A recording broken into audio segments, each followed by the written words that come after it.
This is Lightning Power Lunch on the Lightning Audio Network with Dave Mishkin and Greg Linnelli. No, I mean, it's obviously an unbelievable experience. Just grateful the coaches, put me in there, and for the guys battling in front. And it was a great experience. I think this whole camp here is something I can take into the season. So. Oh, it is, Caleb. It is. Caleb Heil. Right, partner. Back Good to see Wisconsin. These faces. Yeah. Yeah, I actually do not know them well enough, the younger players, to put a face with a name. Yeah. Unless I met them, which I've met a few of them, but I had not met Caleb Heil. Look pretty good. Until next year, Yeah. Caleb. And hopefully he has a great season playing in the USHL. It's all you can Madison, do at this point. Wisconsin. It's a little chillier there than A little bit. July in Brandon, which was his introduction to Florida. Got a little taste. Yeah, Did he well. played well. You're right. Stopped Marchessault well. on a breakaway at the take end of that. overtime. You wonder if limited playing time for guys like that in the preseason, they get a game or two. And he got a period. He got a He got period. a period and overtime in the shootout. Does that carry over to the season? Confidence. We don't. Yeah, I'm I wondering. mean, it's hard to say that, he learned anything in 25 minutes plus the shootout, but he can say to himself, hey, I didn't allow a goal. I stopped And an I faced NHLer. a bunch of NHLers. Yeah. I mean, I wonder just mentally for players like that, get a little taste and say, okay, you know what, I can play, Yeah. and now I need to build off of that, and it's always interesting. It's so much of sports, partner, is not only the physical aspect, of course, but I've often heard this, and I would agree with it.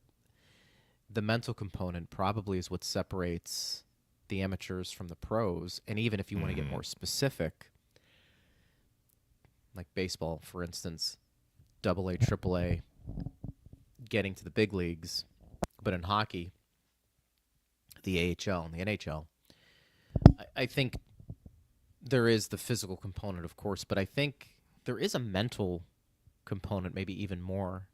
Guys who believe in themselves, guys who are going to just will their way to get to that 1% or less. It almost feels like that's what separates those players from other professionals in their sport who are in the minor leagues. It's why a lot of professional teams now have, I think it's called like a mental performance coach. It's Ryan Hamilton with the Lightning. Basically, their background is in therapy, but they're working with elite athletes to accomplish just what you're talking about, right? Yeah, like right. you have the skill, the physical skill. When something goes against you, how do you navigate through that and not let it affect you? In fact, maybe let adversity strengthen you and allow you to strive. It's like how you frame it, right? For sure. And an XO coach, a skills coach, a goalie coach may not have the tools to help a player, but a mental performance coach does, right? I think that's what they call it. So I think we're seeing more and more of these figures, and they have a very important role to play. I mean, Ryan Hamilton was singled out. I saw that, I think it was the Hockey News did an oral history of the Lightning's bubble experience and winning the Stanley Cup. And so, they had different players talking. Yeah. Like quotes, Ryan McDonough, this, and then Victor Hedman, and John Cooper, and, they're talking their way through. They're telling the story with quotes, basically. And they spoke about how integral Ryan Hamilton was to them having success. Because, you talk about it's a good point. dealing with mental adversity, being isolated for 61 days or however long they were there, separated from your families while a pandemic is raging, and staying focused on the task at hand, which the Lightning were able to do. I think that's what separated the teams that went deep in the bubble from the teams that didn't. Point. You have to be able to play well, but I think the teams that, let's say the teams that made it to the Final Four, won at least 2 rounds, like they handled that situation better than some of the teams that went out earlier. I mean, it was an added challenge to what we normally see in a playoff run. I think it's fair to say, now that there's been a little bit of daylight between that cup run and today, of course, but what we know now about where the world was when that virus hit, just shutting down, everybody was just not sure what was happening. Mm-hmm. That is one of the more impressive feats in sports. When you, not necessarily who they beat in that run, although impressive. Everything else in the world that was going on, you're isolated for 2 months from your family. That's hard. But also, some players couldn't do it. I mean, some players are like, peace out. You know, I'm going home. Didn't Ratko Gudas? Didn't he during that year? I think Well, was it Rask? Decided not to I think play. Rask with the Bruins. The Lightning didn't see Rask in that series.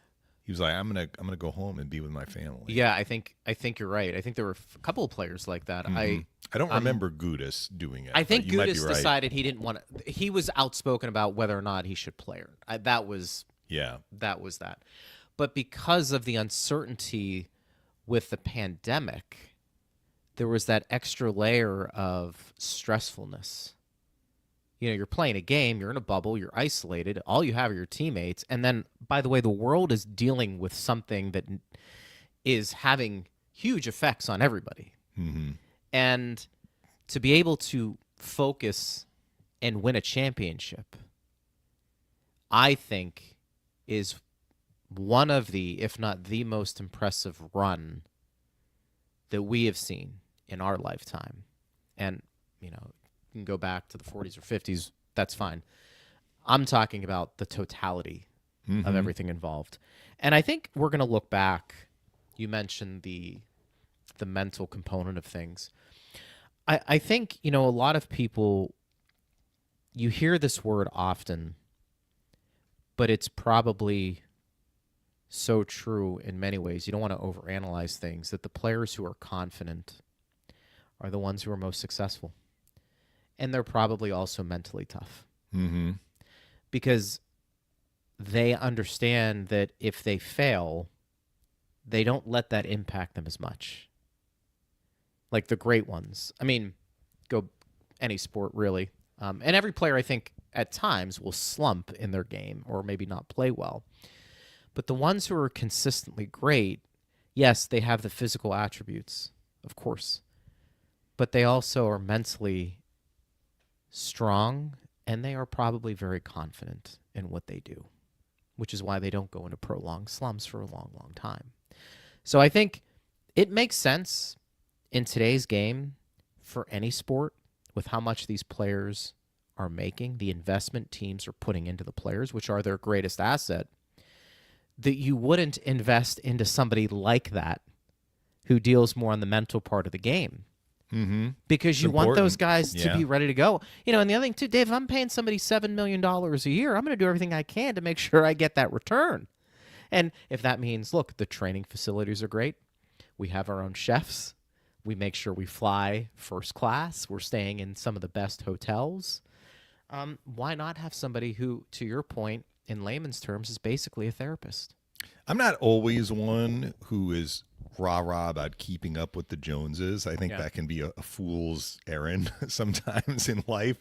But in this instance, and I think when we see it at the major league level, there is an expectation that if a bunch of teams start doing something and you are not doing that thing, you may be putting yourself at a disadvantage. For example, chartered airplanes.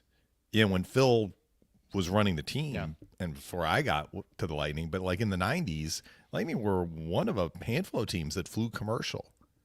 Nobody flies commercial now because the teams that were not flying commercial, they would have an advantage to your point. And we may see the same with, I don't know if there are any teams that don't have a Ryan Hamilton type person on their staff, but if they don't, they're probably going to be like, we better get one, because we're going to need it. I'm just going to share one thing that struck me from this oral history that I thought was interesting.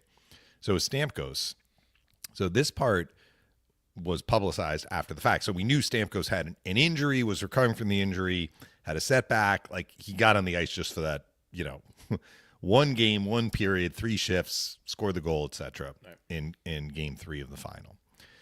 But it was reported, his wife was expecting and had a miscarriage.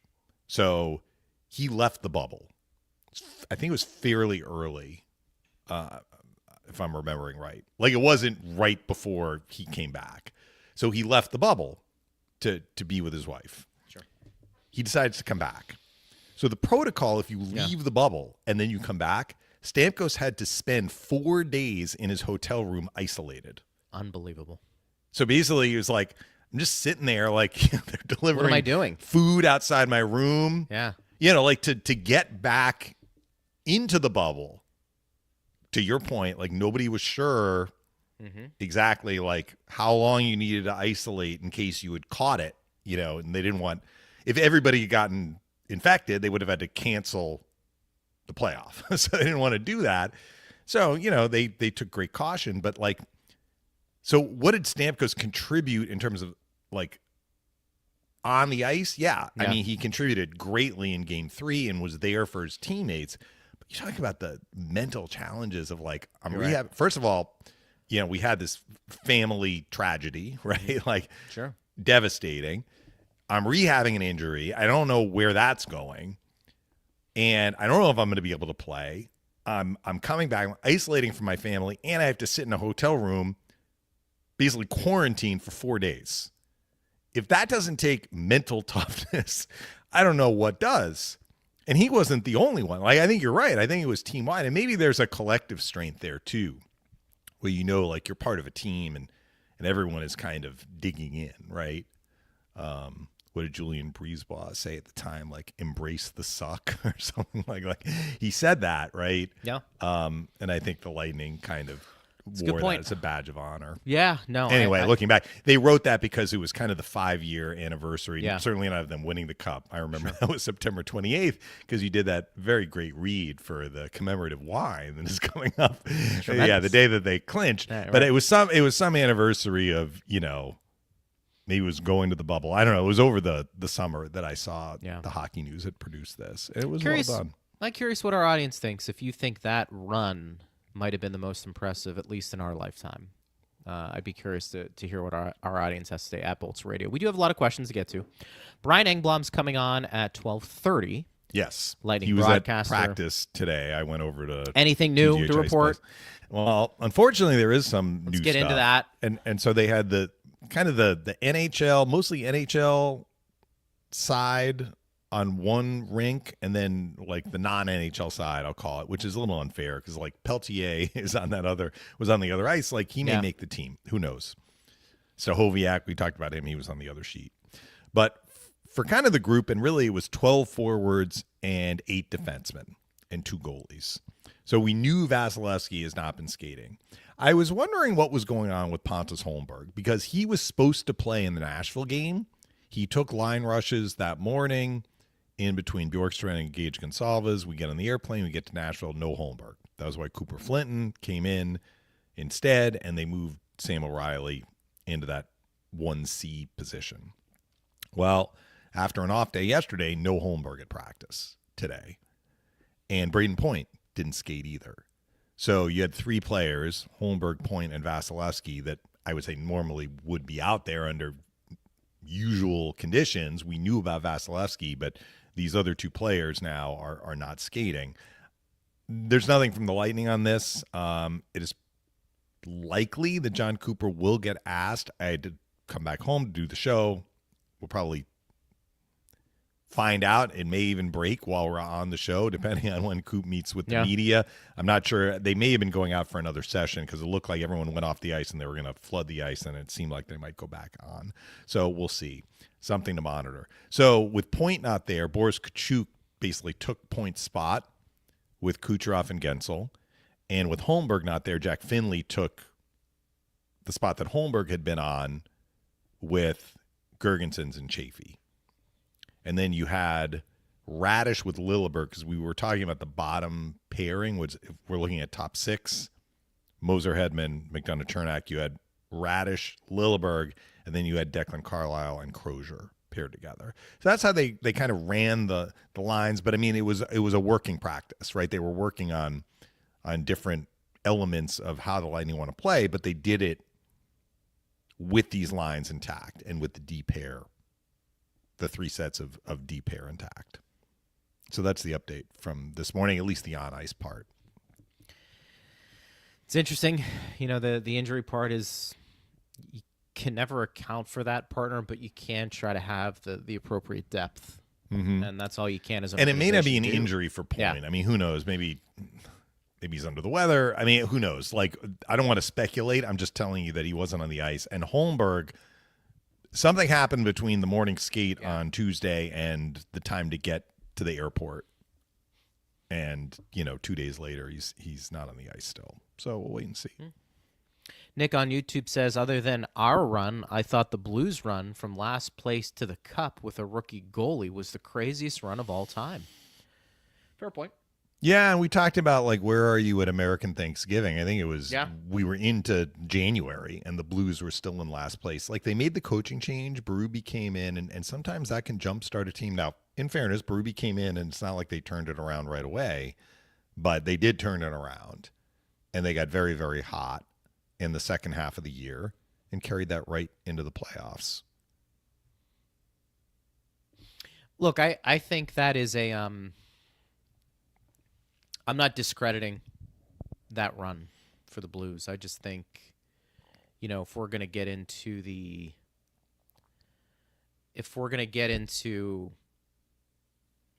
theirs was it was a typical, I don't mean to say that it was not extraordinary, but it was a typical playoff run, right? Yeah. They had home games, they had road games.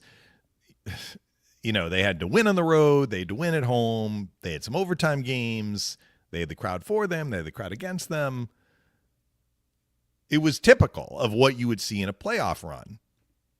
An extraordinary accomplishment. I mean, they won Game 7 in Boston on the road after they lost Game 6 at home in the Stanley Cup Final.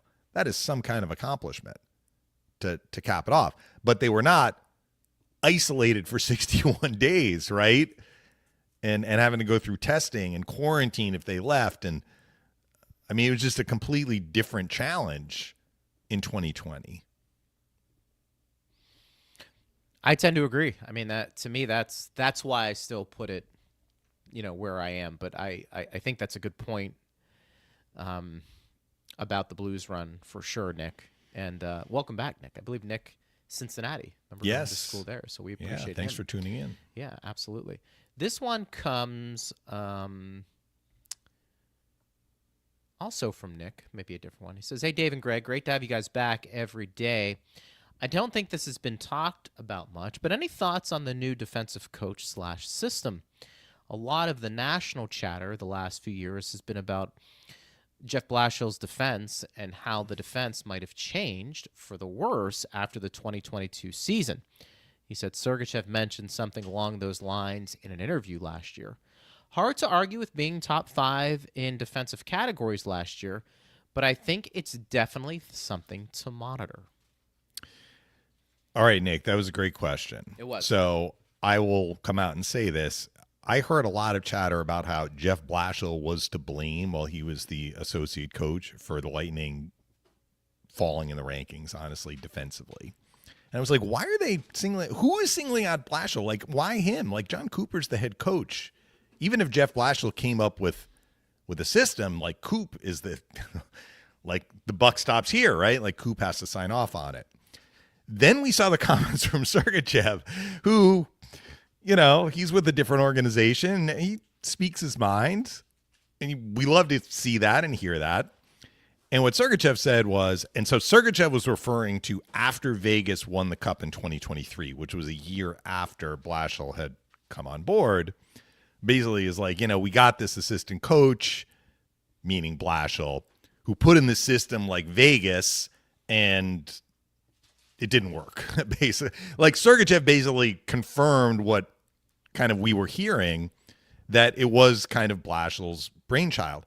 I have no evidence to back this up firsthand. I'm just telling you, like, I read this, I saw the quote, so did Nick, so did you. Yep. Sergachev knows. So Sergachev laid some of this on the system. The Lightning, and I do know the Lightning tried to integrate a system if not identical to what Vegas did when they won the Cup, and it was their system even before they won the Cup. But like if you win, other teams are going to copycat you, right? Like, oh, what did they do well? So it was kind of like a box and one. So you were playing a 4-man zone, and then a fifth guy was kind of the rover, right? And went for support and where he needed to be. And that's complicated, right? Like if I'm on you, Greg, you have the puck and I'm defending you and I'm staying with you and you're skating. What if you leave my area? I'm letting you go, right?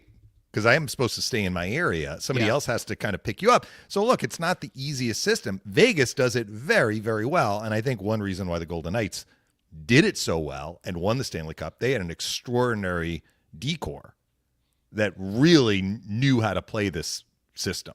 Okay. So the Lightning had some bumps. There was no question. Yeah. But that was 23-24. And if I don't think I'm misremembering this, I don't think they had it the year before, but they didn't have a great defensive year in 22-23 either, which is maybe one reason why they were like, let's kind of adopt a little bit what Vegas has done with great success. But that's not the whole story. We can't ignore the fact that after 2022, when the Lightning's defensive numbers got worse, Ryan McDonagh was not on the team. And then when they got better last year, Ryan McDonagh was again on the team. Okay? So whatever system they have had in place, and I don't think they kept the same system exactly last year's as the year before. They made some adjustments because they were, 22nd defensively in 23-24. They changed it a little bit again, and they had a great defensive year last year with the same coaching staff. Sure. Also, Vasi was healthy. He was not able to play at the beginning of 23-24, and then when he came back, he was working his way back into conditioning. So I think it's probably a little too simple just to say, well, it was this coach and the coach isn't here anymore, and what does this mean for the defensive system? Like it is a collaborative effort. Yeah. I do know that. And ultimately John Cooper is the head coach, and so he has to sign off basically on anything his assistant coach decides to do. Now, what is Dan Hinote's role going to be? So first of all, Jeff Blashill was an associate coach, kind of like Rick Bowness was before, going back a few years. And Dan Hinote is an assistant coach. I don't think they have actually an associate coach this year. I don't know if Dan Hinote is going to specifically work on kind of the defense and the defensive system. I do know he's going to work on penalty kill, which was also something that Blashill was involved in. Yeah. And the penalty kill has been good the last couple of years. Certainly last year they were 6th. They were pretty good, I think, the year before too. I'd have to go back and look. But I don't know that Dan Hinote is going to take on all of Blashill's responsibilities. I do know that, for sure he's going to be involved in the penalty kill because they mentioned that when they made the hire. And Nick was asking, like, what is our defensive system going to look like? At this point, I have no idea. I mean, we haven't seen the team playing with the regulars. It's been herky-jerky because it's been the first couple of preseason games. But the last thing I'll say is, like, what Nick kind of mentioned was, which is true, they had a very, very good defensive year last year. So you can pick a system. It's the system, but it's how are you executing the system? You can execute any system well or not well, and that will be a bigger factor in kind of how you finish defensively. And let's face it, I think players make the system. Yeah. You mentioned McDonagh and Vasi. I mean, that's going to help, right? I mean, you're talking about potentially the best goaltender in the world, and I think people understand where we view Ryan McDonagh. Because it's not only his presence, but making other people better. So, is there some truth to what Sergachev said? I'd be naive to say, Dave, there wasn't. Of course there is. And maybe he was just one of the players willing to speak up about it. I mean, I don't think he says that if other guys on that team maybe didn't agree with him. I'm not saying he's speaking for everybody, but I think, Sergachev always gave pretty insightful answers. He was pretty thoughtful in what he said. He was somebody who played a lot of minutes on the back end for Tampa Bay. Was there some truth to it? Yeah, I'll meet him halfway. But I would agree with you. I mean, the numbers also would indicate that it was a pretty good defensive team. And maybe it was just time to move on. Blashill got an opportunity, took it, and John Cooper's not going to stand in the way of somebody getting, better themselves. And I think that was also part of it. I would think, Greg, that however they tweak the system from 23-24 to 24-25, like if it ain't broke, right, they have mostly the same personnel back on defense from last year and really mostly the same personnel overall.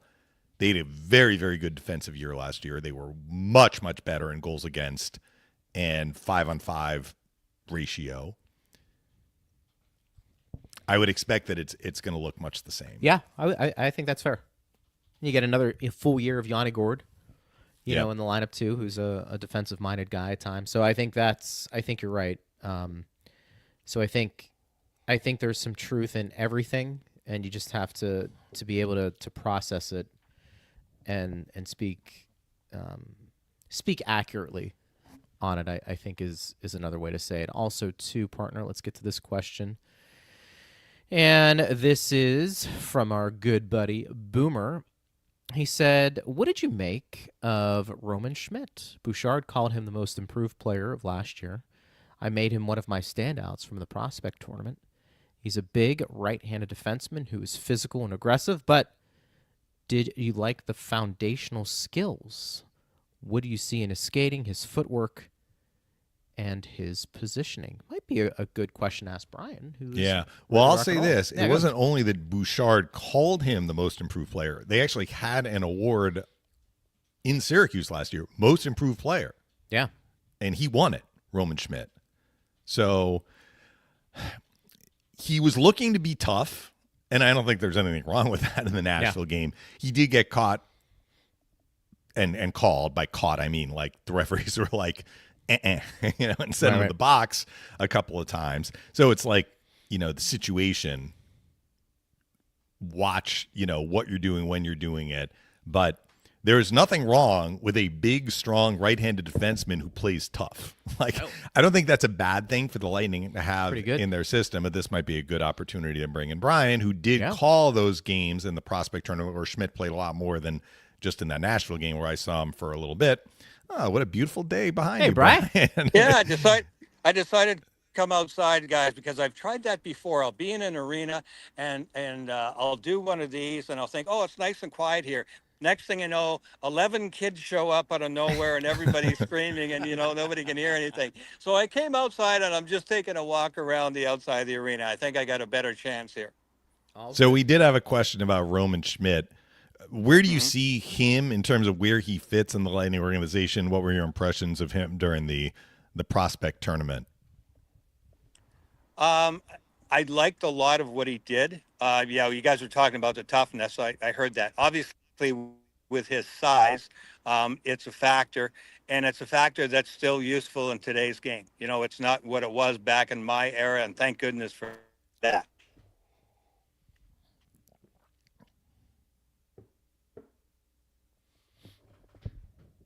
He froze. Yeah, maybe he needs to go back inside. He comes outside. It was beautiful outside too. Yes, it looked great, but look, as we know, technology is great until it stops working, partner. He does not have the benefit of a Wi-Fi connection. He doesn't. Probably outside, unlike you and me. He doesn't. He doesn't. We also there was another question. It might be. It was with Boomer, so we'll stay with this question because it dovetails into Roman. He says, I guess Sam O'Reilly will not be getting the 9-game tryout. Disappointing, as I was hoping he'd just jump in and immediately dominate. But I'm still encouraged by what I saw. Is it just my hopeful optimism, or does it feel like we have a real prospect pipeline again? And I think, look, and Brian, I think, is back. I think we have talked about this a lot, that it feels like the last couple of years, and Brian's back with us, that the Lightning have done a good job of replenishing their minor league system. And Brian, Roman is part of that. We just had a listener say it feels like the prospect pool was getting better over the last couple of years for Tampa Bay. I would agree with that, and I'm not sure if you feel that way, but where do you kind of seeing these prospects up close now, you feel like the talent pool is getting better. We just might have some technical difficulties. Yeah. Getting Brian Harris. Yeah, we may have to either call him or bag it. I think we've been saying that, though, partner, the last 2 years. The minor league system is starting to produce some legitimate prospects who can come up here and make it. I mean, Gonsalves to a degree, but I think where we were talking about it was the back end. But now we're starting to see some forwards potentially. And look, take this for what it's worth, but the Lightning did pretty well in that prospect tournament. I mean, there have been some years where they've gone 0-3, which take it for what it's worth. But they did have the youngest team in the tournament. They went 2-1. And, you know, we talked on yesterday's show both about O'Reilly and what they did in that game in Nashville, which just their ability to kind of reverse the narrative or the direction of the narrative. They reversed it, which for honestly a more inexperienced group against an experienced group is not the easiest thing in the world to do. So I think that, you know, Boomer's comments about the prospect pool, I mean, we're going to wait and see. Let's see how many of these guys end up making it to the NHL and hopefully having the impact with the Lightning. But what we're seeing is a little bit more bite or pushback. I don't mean bite like fighting bite, but just kind of that inner fortitude to handle difficult situations well. Yeah. Because I think that was the case on Tuesday.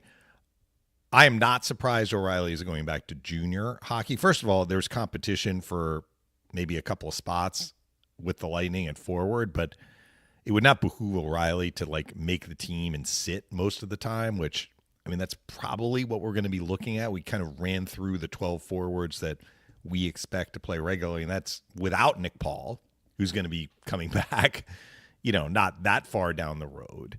And O'Reilly had a great year last year.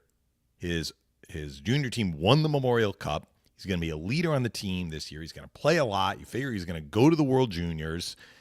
And it's going to be a great learning experience for him in a leadership role, even more of a leadership role this year.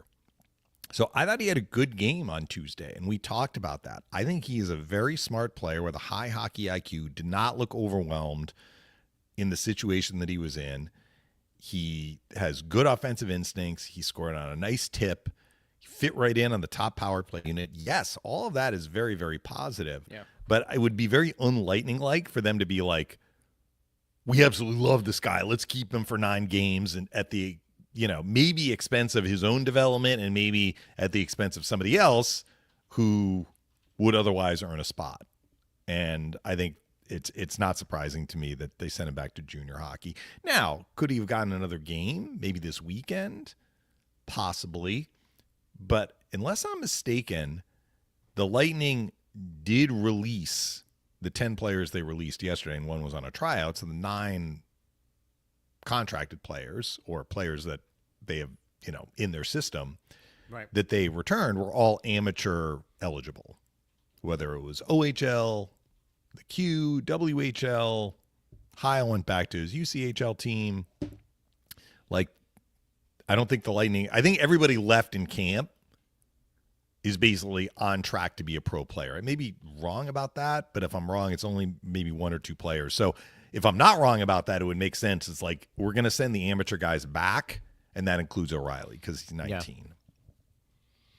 And that also means that they're going to give an opportunity to somebody who is on a pro track for one or both of these games this weekend. And then after this weekend, we'll see the big cut.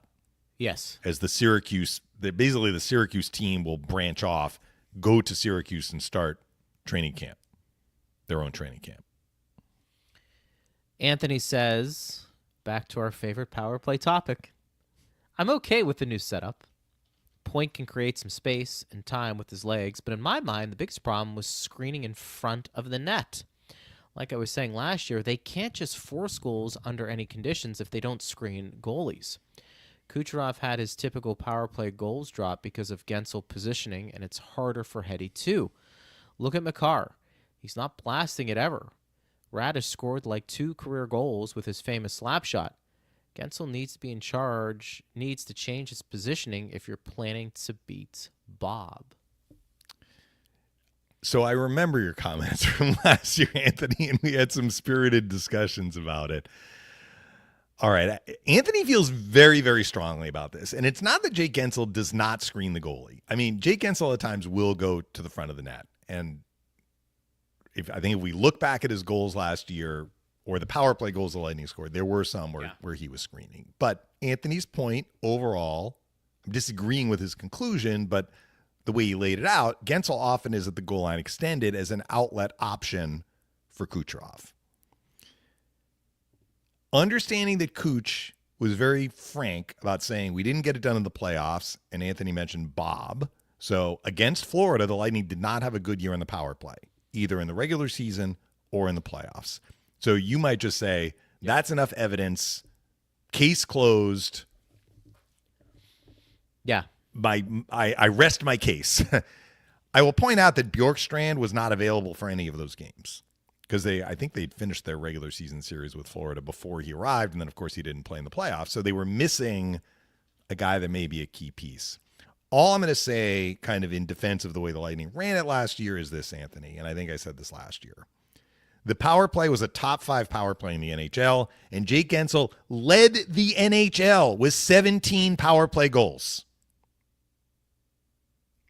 So that, to me, is not a power play we can bring up as a point of comparison, which I know irked you greatly a couple of years ago. The Pittsburgh power play, as if not 5 Hall of Famers, 5 All-Stars for sure, were out there, and they could not put the puck in the net. Like, they were just, their percentage was far lower than it should have been. If that's the case, then yes, look to revamp things. Look to move players to different positions. The Lightning were looking to move players to different positions because even with the good percentage, top 5 percentage, they were still not totally settled with how they wanted the thing to work, which is a topic that we talked about, and that is going to be a continuing process this year, which is why we've talked about it already. But I am sorry, Anthony. I'm going to go back to what I said last year. Jake Gensel, where he was on the power play, was effective. He scored more power play goals than any other player in the NHL. Now, maybe you say, well, the Lightning would have scored even more goals if he had been in front of the goalie. That's how they ran the power play. And I will defer to Jeff Halpern as a guy who, spends a lot of time thinking about this and trying to build a power play that will have success. I think the bigger issue with the power play last year was figuring out a way to account for Stamkos' absence. And even with that, they had a very, very good year on the power play. And as much as Cooch said, we didn't do as well against the top teams, I think Ed came out with an article that actually, like, the data shows that the percentage was only marginally worse against playoff teams. And then sometimes you can have a great power play and still not win. Like, the Lightning had a great power play percentage against Toronto and 0-4 against the Leafs. So I don't think I'm going to change Anthony's mind unless the Lightning start doing it the way he likes and they start scoring goals like crazy. But I don't think Anthony's going to change my mind. So either. I think there's truth in a lot of things. I think very similarly to Sergachev talking about the defense, Kucherov was outspoken in training camp about maybe the perceived stumbling blocks on the power play, not being able to replace Stamkos on the left side, and they tried some things that just didn't work replacing him. He did not say, though, Greg, we really need to have Jake Gensel screening in front of the goalie. No, that he didn't. He didn't say that. And he also said, too, more about were our power play numbers inflated against competition that wasn't playoff-like? Paraphrasing, but you understand. Then he mentioned Florida. Okay, so take that for what it is. But we also understand the power play was effective. Jake Gensel obviously was very good. I brought up, I think, yesterday that to replace Stamkos's production, are you going to look potentially for Victor Hedman to have more of a role with his shot from the point? Understanding it's very difficult to get those things through. He mentioned Makar. I think two different players in many ways. But Hetty has the ability with that one-timer to be effective. We also talked about Braden Point on the left side compared to Bjorkstrand. They moved Bjorkstrand in, Point on the outside to the left, not tinkering with Kucherov. We'll find out how that's gonna play out. But I think you can also listen to Kucherov and say, yeah, the numbers suggest that their power play was very good. But I think also, too, the players know that maybe it wasn't as good as the numbers suggested either. And that there were some deficiencies, and it's not because Gensel was placed somewhere else. I think the bigger issue was, I think they probably became too stationary and relied on Kucherov even more than they have because they didn't have that Kucherov threat. likes that. That was one of the things he said. He's like, I don't like power plays that move around. He does, and that's why they're going to have find a balance here. Yeah. Now, the one thing Anthony mentioned that look, I would like to see this too. He mentioned not going for the big slap shot because he said Makar risks it. Hedman has one of the hardest slap shots in the NHL. He does. I think it's one of the reasons why he likes to use it. Yeah. He is sacrificing. When you add power, you are sacrificing some accuracy. And I know it drives Phil crazy when he's like, miss the net. Like sometimes he misses the net. Would I like to see Hedman sometimes wrist it? I mean, I wouldn't mind that, but I think Victor knows what he's doing, right? And the coach knows, in this case, Halpern knows what he's doing. So it is a weapon. Victor Hedman shooting the puck on a one-timer with a slap shot is a weapon. And maybe in their mind, it's more of a weapon than wristing it and trying to find a lane to get the puck through. But what Anthony said about Colorado's power play, Colorado's a very good power play. Like, that's not untrue. Like, it is true. Makar does wrist it from the point, and they have traffic in front. But that is Colorado's power play. Colorado doesn't have a Kucherov. The Avalanche do not have a Kucherov. I mean, Colorado's McKinnon, right? So they work things a little differently. They can set up McKinnon for the one-timer because Makar is a righty at the point. They like that. You work with what you've got. So we'll probably get more comments from Anthony, and we appreciate the comments, Anthony. Keep sending them. You may be proven right. If the Lightning stumble out of the blocks on the power play, maybe they're going to have Gensel act as more of a screener than an outlet option. But if you're going to have Kucherov quarterbacking this thing from the right circle and it's going to be kind of stationary, you have to give him options, places to go with the puck. That's why Gensel being at the goal line extended is important, because that's a release valve for Kuch. You also need to have people who, I'm stating the obvious here, but we haven't talked about it. You have to have people who can shoot. So we know Bjorkstrand can shoot, but it's not from the left circle, it's in the bumper. Yeah. But it could be from the left circle. It could be, but like the way Kucherov operates, we've been talking about the one-timer. That was a slam dunk for Stamkos. He had the one-timer, and it complemented Kucherov's standstill, patient approach. That's why I mentioned to you with Hedman, that pass back to the point, that one-timer is perfect for Kucherov as he surveys things. But to your point, now you've got to get it through. But if you don't have somebody who can shoot on the other side, Kucherov becomes less effective because his passes are so precise. You thread the needle, and goaltenders are so quick. You can't hesitate. You need to snap it quickly. And so you need to find somebody. They feel like they've got Bjorkstrand in the middle. You need to find somebody on the left wall, and you've got to, I think, hope, which is why we wanted more from Sergachev on the power play, because when he wristed his shot, he was impactful. Yeah. But when he wound up, he missed the net too many times. When you play with Kucherov, you can't do that. You got to hit the net, because the way he operates, it's so bang bang that you've got the defense moving one way, but you can't take your time to get that shot off. So for Hedman, it's going to be, is it the wrister or is it the slapper? And which one is getting to the net more? I think that is going to be something, obviously, for me, that I am going to be keeping an eye on. We also have a couple more questions, partner, that trickled in, and we're going to get Brian Engblom back on, Yes. hopefully maybe next week. Not at TGH Iceplex or outside. As he's outside going for a walk, which I don't blame him. It's a beautiful day. Well, it's Why about wouldn't 20 degrees warmer outside than inside. It's so cold outside sometimes. I will tell you, when I was there, I had like a thick hoodie on because I was, I got back home for the show. I'm like, yeah, that thing's going back in the hanger. Yeah, I'm never using it again. No, well, I don't know about that. You may. I tend to operate in cold rinks, a lot of the time. You do. You really do. George on YouTube says, and partner, we're going to get this question every day until he's on the ice. What do you think about Vasi not being on the ice? More serious than we thought? Well, every day that passes is probably not great, but this is still within the window of when Coop referenced it the first time. Right. It was like whatever he said, a week to a week and a half. Yep. So, and listen, what is today? Today is Thursday. A week ago was the first day of training camp.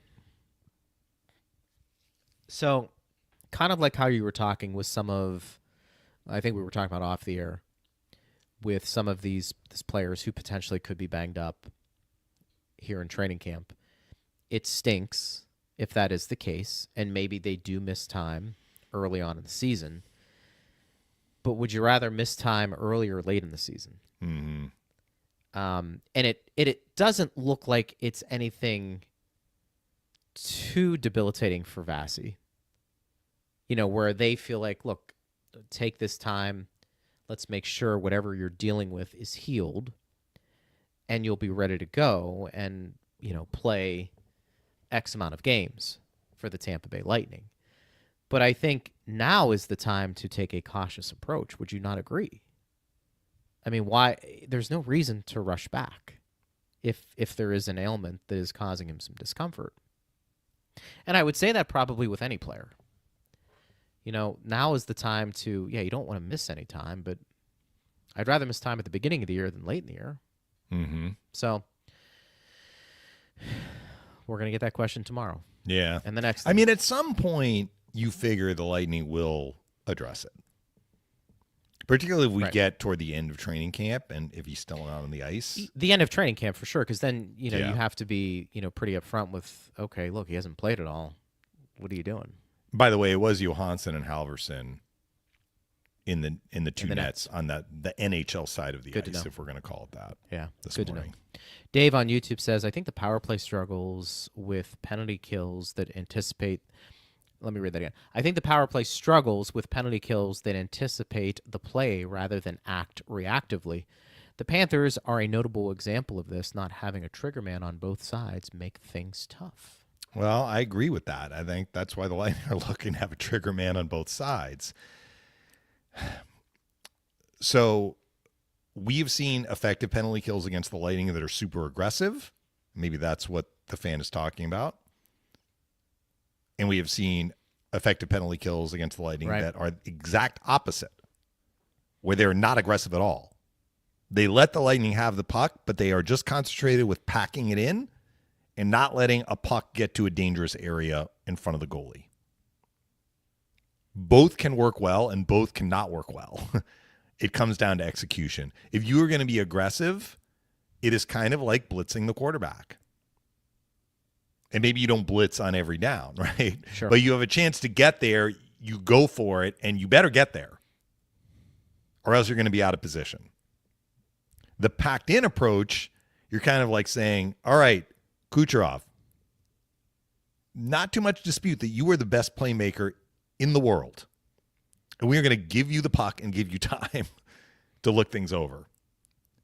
But we're going to force you to kind of thread the needle, and we're going to hold our structure and let you basically kill the penalty for us.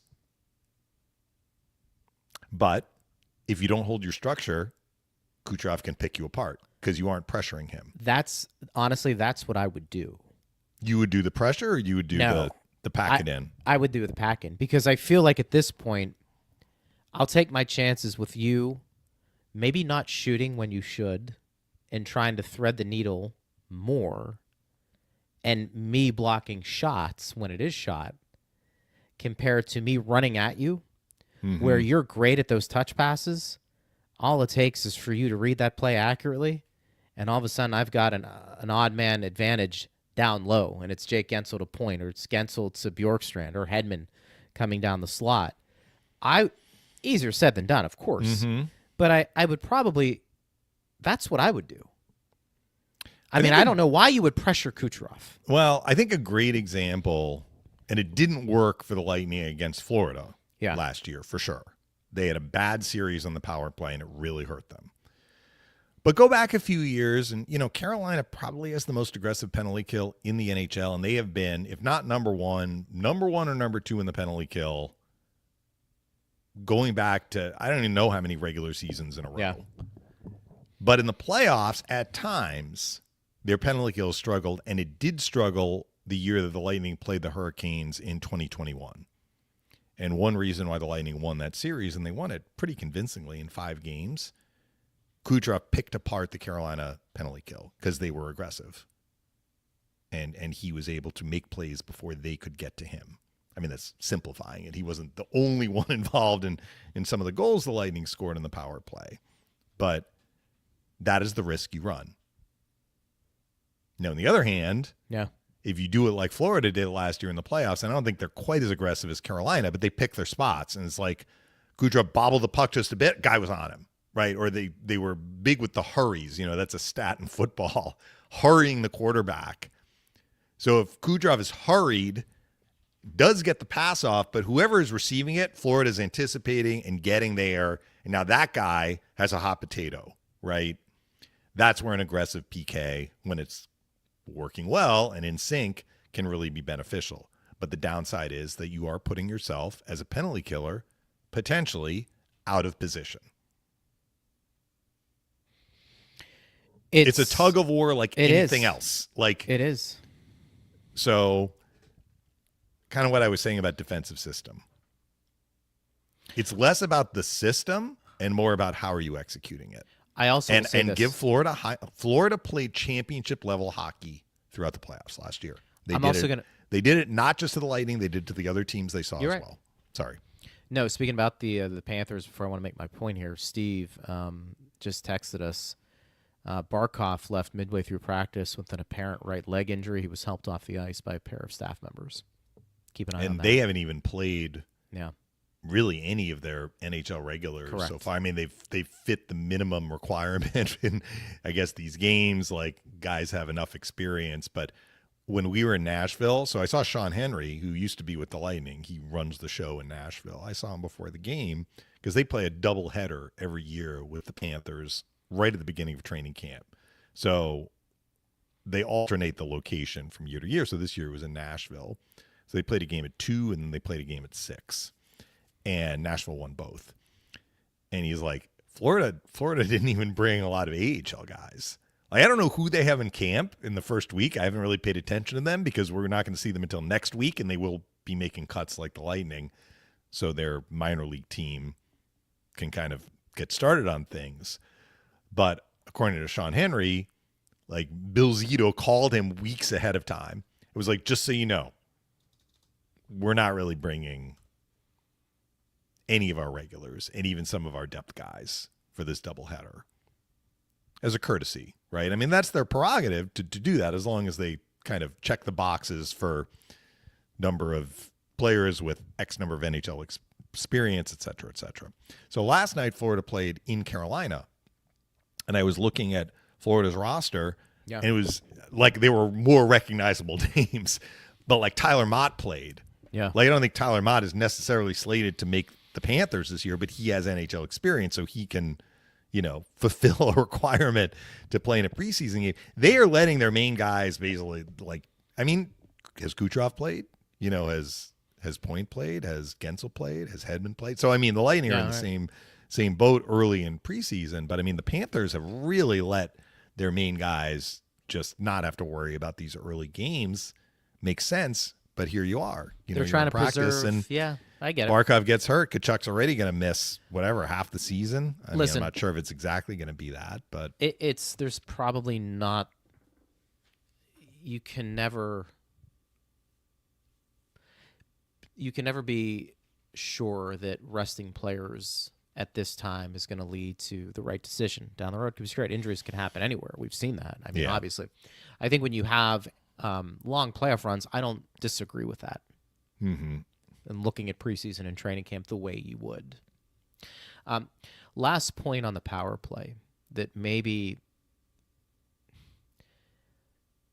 I think we know this, but it hasn't been brought up in this context.